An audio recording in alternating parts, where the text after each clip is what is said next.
Well, it's interesting. I'll give an example of what took place in my show. And so we're talking about Richard Sherman making his comments after leading a team to the Super Bowl, making the play. And so folks begin to call him a thug, begin to use the N-word, and we're discussing it on the show. And Clarence Page, Pulitzer Prize-winning columnist, makes this comment. He said, well, there are some black people, he prefaced Chris Rock, some black people who act like the N-word.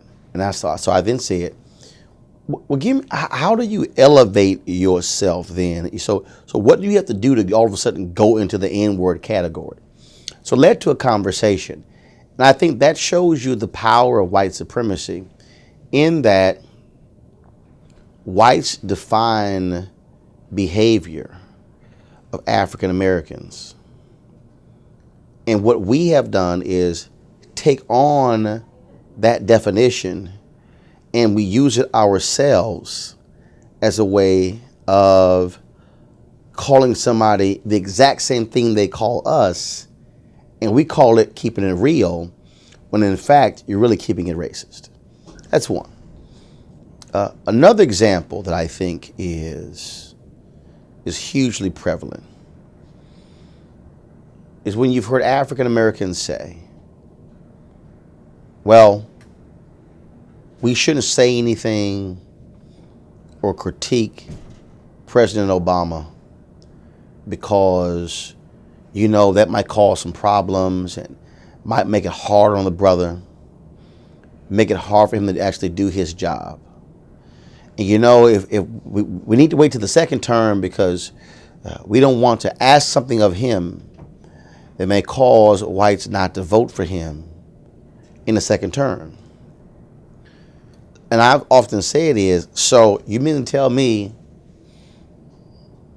you are not going to say anything out of the fear that somebody white might do something and not vote for him? I said, so you allowing an unknown person to control your voice and you can't even identify who that person is. That's white supremacy.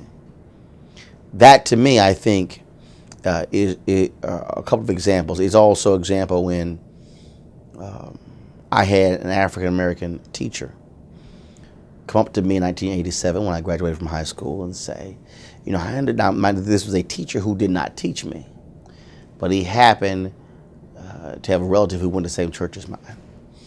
So he says, well, you think you're really ready to go to Texas A&M? Don't you think you ought to go to Prairie View A&M first before you go to Texas A&M?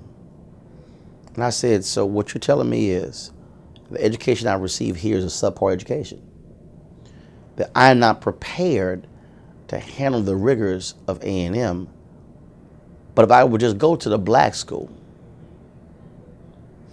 it'd be a little bit easier.